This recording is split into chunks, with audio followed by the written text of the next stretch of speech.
Hello everyone, my name is Priyanka. Welcome to my math classes. हम class 8 math olympiads का 2024 का set A question paper solve कर रहे हैं। इस एग्जाम के फर्स्ट 10 क्वेश्चंस हम लास्ट क्लास में सॉल्व कर चुके हैं। तो अगर आप उनका सोल्यूशन देखना चाहते हैं तो ऊपर आई बटन पे क्लिक करके आपको वो वाली वीडियो मिल जाएगी। आज की क्लास में हम लॉजिकल रीजनिंग के बाकी के सारे क्वेश्चंस सॉल्व करेंगे। So let's start today's class. We are solving set A of IMO exam 2024. This exam was held on 22nd October 2024. So question number 11 of the question paper is find the number of squares formed in a given figure. एक figure given है जिसमें हमें find out करने हैं number of the square. So according to you, how many squares are there in this figure? Let us count. सी जो ये given figure है, this figure is itself in a shape of square. तो ये already एक square की shape में है.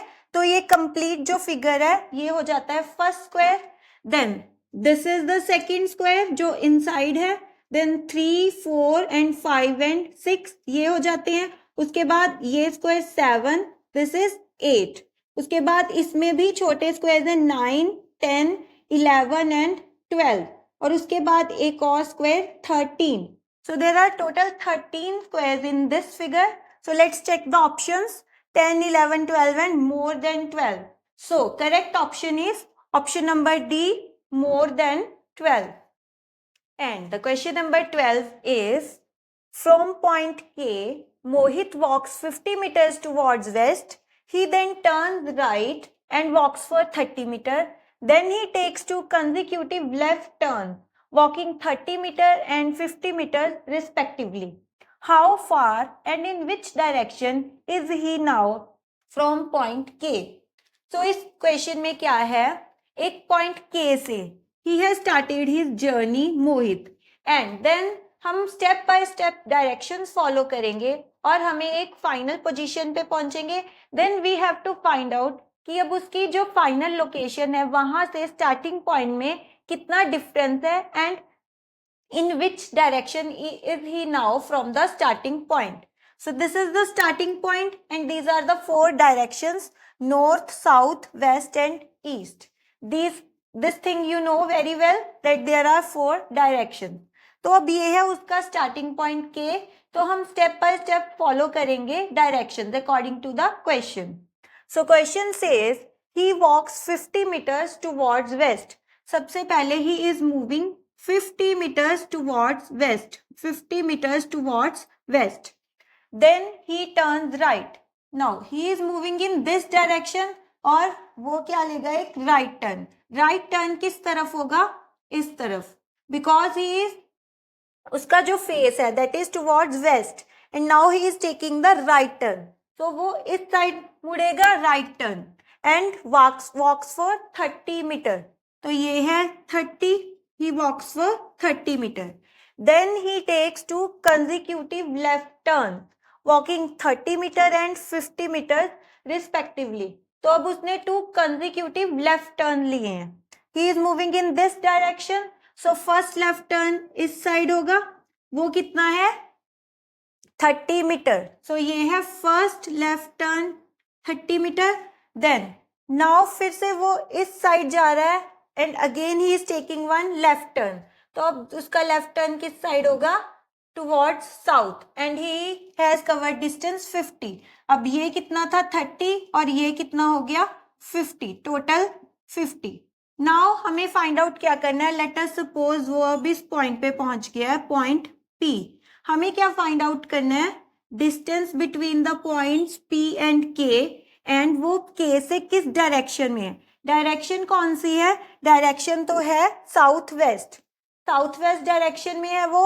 And हमें फाइंड आउट क्या करना है, this distance KP, value of KP हमें फाइंड आउट करनी है.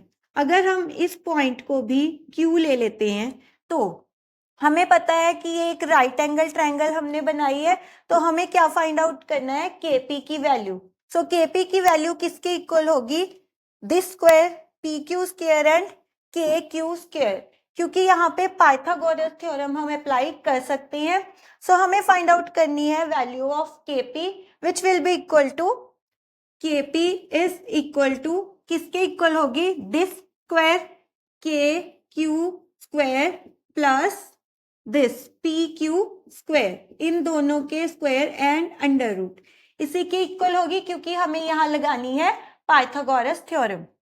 Now what is this distance P and Q, ये डिस्टेंस हमें गिवन है, this is 50 and this is 30, तो ये टोटल हो जाता है 80 एंड PQ ये कितना है, ये टोटल था 50 एंड दिस इज 30, सो ये कितना बचेगा PQ 20, बिकॉज ये टोटल है 50 एंड ये ऊपर वाला था 30, तो ये बचेगा 20, so 80 square plus 20 square under root. तो अब अगर हम इसको सॉल्व करेंगे क्या आएगा, 80 square is 6400 and 20 square is 400, तो ये कितना आ जाएगा 6800 अंडर रूट। नाउ 6800 इसको हम कैसे लिख सकते हैं, इसको हम लिख सकते हैं 68 इज 17 4 68, तो हम इसे लिखेंगे 17 into 4 into 100. We can write it like this. 68 can be written as 68 into 100 and again 68 can be written as 17 into 4 under root. अब अंडर रूट के अंदर तीन टर्म्स है 17, 4 एंड 100, तो अब हमें पता है that 4 and 100 these are perfect square terms है, तो 4 के correspondingly 2 can be taken outside the under root and this 100 के कॉरेस्पॉन्डिंगली 10, वो अंडर रूट से बाहर आ जाएंगी term and now we are left with under root 17, 2 into 10 is 20 and under root 17, so the answer is 20 under root 17 and the direction is southwest. So the correct option is option number D, 20 under root 17 meter in the southwest direction.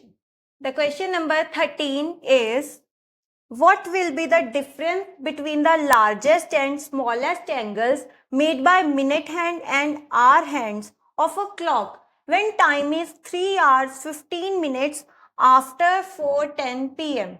So सबसे पहले तो हमें find out करना होगा that 4:10 p.m. से 3 hours and 15 minutes बाद क्या time होगा, the time is 7:25. So this is clear कि जो टाइम होगा वो होगा 7:25. अब हमें क्या फाइंड आउट करना है, इस पर्टिकुलर टाइम पे 7:25 पे hour hand and minute hand इन दोनों के बीच में बनने वाले स्मॉलेस्ट एंड लार्जेस्ट एंगल्स के बीच में कितना डिफरेंस है। सो इन दोनों जो हैंड्स हैं इनके बीच में दो एंगल्स हैं, this is the first angle and this is the second angle, ये एंगल है smallest angle and this is the largest angle, और हमें इन्हीं दो एंगल्स के बीच में डिफरेंस फाइंड आउट करना है। सो हम पहले कैसे सॉल्व करते हैं इस तरह के क्वेश्चन को, सबसे पहले हम लेते हैं एक रेफरेंस प्लेन। सो एक वर्टिकल रेफरेंस प्लेन ले लिया, हम देखेंगे आर हैंड और मिनट हैंड दो हैंड्स हैं, पहले देखेंगे कि आर हैंड ने यहाँ से कितना एंगल डिस्प्लेस किया और फिर देखेंगे मिनट हैंड ने यहाँ से यहाँ तक कितना एंगल डिस्प्लेस किया, और फिर इन दोनों एंगल्स को हम सब्ट्रैक्ट कर देंगे तो हमारे पास आ जाएगा this angle which is the angle between two hand. तो हमें क्या फाइंड आउट करना होगा, सबसे पहले आर हैंड ने कितना एंगल डिस्प्लेस किया है, ये हम कैसे फाइंड आउट करते हैं, आपको पता है ये कंप्लीट जो सेंट्रल एंगल है ये कितना होगा, this complete central angle is 360 degree, this is clear. उसके बाद देयर आर 12 नंबर्स, अब सभी नंबर्स के बीच में ये एंगल ऑब्वियसली इक्वली डिवाइडेड है, so there are 12 numbers, so the answer is 30। So हर एक नंबर पे जब कोई भी हैंड मूव करती है whether it is hour hand और मिनट हैंड, तो वो हर एक नंबर पर जाते हुए एंगल डिस्प्लेस करती है 30 डिग्री, 30 डिग्री एंगल डिस्प्लेस किया जाता है। तो सबसे पहले हम फाइंड आउट करेंगे angle displaced by the hour hand, hour hand ने कितना एंगल डिस्प्लेस किया है फ्रॉम द रेफरेंस प्लेन, ये हमने लिया है एक रेफरेंस वर्टिकल प्लेन सो सबसे पहले हम फाइंड आउट करेंगे कि इस आर हैंड ने यहां से यहां तक कितना एंगल डिस्प्लेस किया है। आर हैंड कहां पर है? What is the position of hour hand? This is lying between 7 and 8। Clear है? बिकॉज द टाइम इज 7:25 है, तो इसने जो एंगल डिस्प्लेस किया है वो कोरेस्पॉन्डिंग, क्योंकि इट इज पोजीशन इसकी क्या है, 7 and 8 के बीच में है, क्योंकि टाइम 25 मिनट्स भी हो चुके हैं 7 के बाद। तो इसने एंगल कितना डिस्प्लेस किया है? पहले तो 7 तक आने के लिए इसने कितना एंगल डिस्प्लेस किया है? 7 into 30 मीन्स 210, 7 तक आने के लिए। अब ये completely इसकी exact position is not on the 7, it is lying between 7 and 8, lying somewhere between 7 and 8। अगर टाइम होता एग्जैक्ट 7:30, फिर तो हम क्या देते हैं, जो एंगल है वो इन दोनों के बीच में इसने और एंगल कितना डिस्प्लेस किया कि एक कंप्लीट जो नंबर 7 से 8 तक मूव करने में उसे लगते हैं पूरे 60 मिनट्स, तो 30 मिनट्स में उसने एंगल डिस्प्लेस किया होगा 15, बट द टाइम इज 7:25। अब एडिशनल एंगल 7 तक आने में तो कंप्लीट यहां तक होती है, अगर इसकी पोजीशन 7 तक आर हैंड की, फिर तो होता एंगल 210, बट इसकी जो ये एडिशनल एंगल है ये हम कैसे फाइंड आउट करते हैं? ये एंगल भी डिवाइडेड होता है 60 मिनट्स में। एक आर हैंड 7 से 8 तक का जो पूरा डिस्टेंस है वो कवर करती है 60 मिनट्स में। This is very important. जो आर हैंड का जो हम एंगल कैलकुलेट करते हैं वो आवर्स के अकॉर्डिंग भी होता है प्लस मिनट्स के अकॉर्डिंग भी। आवर्स के अकॉर्डिंग हो चुका है find out 7 into 30, now plus 25 minutes भी ऊपर से हैं टाइम में, तो जो एडिशनल एंगल वो कैसे फाइंड आउट करते हैं? जो पूरा 30 डिग्री एंगल है वो डिस्प्लेस करने में लेती है 60 मिनट्स। सो 25 मिनट्स में कितना एंगल डिस्प्लेस होगा इंटू 30। ये 30 है एंगल जो 7 और 8 के बीच में है, और इसने कितने टाइम कितना हुआ है 25 मिनट्स। सो ये कितना आएगा angle 30 2 are 60, so 25 divided by 2 means 12.5। so this is the total angle 222.5 degree. ये है पूरा एंगल जो आर हैंड ने डिस्प्लेस किया है रेफरेंस प्लेन से लेके, द टाइम इज 7:25। इतना एंगल ये है angle displaced by the hour hand. Now the angle displaced by the minute hand. Angle displaced by the minute hand कितना आएगा? ये भी हम रेफरेंस प्लेन से ही फाइंड आउट करेंगे। Angle displaced by minute hand कितना होगा? मिनट हैंड तो 5 पर ही है एंड पूरा एब्सोल्युटली 5 के ऊपर ही है, तो हर एक नंबर के कॉरेस्पॉन्डिंगली एंगल डिस्प्लेस होता है 30। सो आर हैंड ने एंगल डिस्प्लेस किया 5 into 30 means 150 degree. So this is clear. Angle displace by hour hand मिल चुका है और angle displace by minute hand, और हमें फाइंड आउट करना है angle between these two hands. तो कितना होगा? सो ये पूरा angle and minus this angle, तो क्या आ जाएगा 222.5 माइनस 150। सो किसके इक्वल हो गया ये? 72.5 degree. So this is the angle 72.5 जो कि है आर हैंड और मिनट हैंड के बीच में बना हुआ। अब हमारा क्वेश्चन क्या है? Question is, we have to find the difference between largest and smallest angles made by minute hand and hour hand।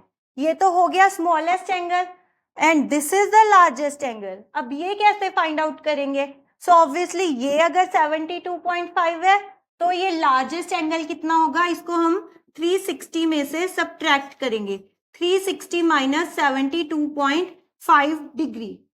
So ये किसके इक्वल आएगा? 287.5 डिग्री।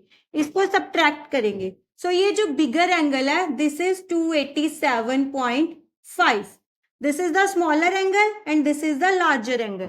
ये मिल गया और हमें फाइंड आउट करना है इन दोनों के बीच में difference. This is the answer. तो इन दोनों के बीच में अब डिफरेंस क्या है? 287.5 डिग्री माइनस 72.5 डिग्री। इन दोनों को अगर सब्ट्रैक्ट करेंगे तो what comes out? 215 degree. So this is the difference between the larger angle and smaller angle made by R and minute hand at the time 7:25. So the answer is option number A, 215 degree. And the next question is, find the missing number if certain rule is followed row wise or column wise. And we have given a matrix और इसमें कुछ numbers लिखे हैं and they have said a certain rule is applied either row wise or column wise. But इस particular question पे कोई भी rule follow हो नहीं रहा है. क्या आप इसके अंदर हिडन लॉजिक फाइंड आउट कर सकते हैं? अगर आपने किया है तो कमेंट बॉक्स में बताइएगा जरूर. Meanwhile, we will move on to the next question. And the last question of logical reasoning is question number 15. A set of three figures X, Y and Z are showing a sequence of folding a piece of paper. Figure Z shows the manner in which folded paper has been cut. Select a figure from the options which will represent the unfolded form of figure Z.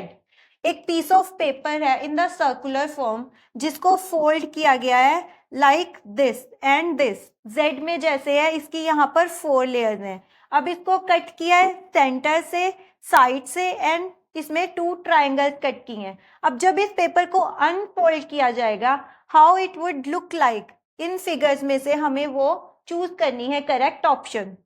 सी इसके centre में यहाँ पे एक इस तरह से cut किया है विद द राइट एंगल. तो ऑब्वियसली जब इसको अनफोल्ड किया जाएगा तो अंदर एक स्क्वायर बनेगा. इन सारी ऑप्शंस में से यहाँ पर ट्राइंगल है और इन दोनों में स्क्वायर्स है और यहाँ सर्कल है. Means these two options are already cancelled out. Now we are left with only option number B and C. यहाँ पे दोनों में सेंटर में स्क्वायर बना है. ये जो साइड वाला कट है वो दोनों फिगर्स में सेम है. अब हम चेक करेंगे triangles. See there are 2 triangles. So इन दोनों triangles they are facing upward. तो ये 2 triangles हैं यहाँ पर, ये जो दोनों कट की थी. So ये तो बाकी की जो layers में बनी हुई triangles हैं वो हैं. Obviously there would be total 8 triangles. तो इन 2 triangles का जो face है that is upward. But in triangles का जो face है that is downward. और ये दोनों भी एक दूसरे से opposite face कर रही हैं. So ये वाली option नहीं हो सकती. This is the correct option. इसमें सारी ट्राइंगल्स की सेंटर वाली और साइड वाली कट्स सारी बिल्कुल सेम है. So the correct option is option number B. तो we have discussed all the questions of logical reasoning. आप कमेंट करके बताइएगा जरूर कि आपके कितने क्वेश्चन सही है. नेक्स्ट क्लास में हम नेक्स्ट सेक्शन सॉल्व करेंगे mathematical reasoning. If you want to learn with me subscribe to my channel. See you in the next class.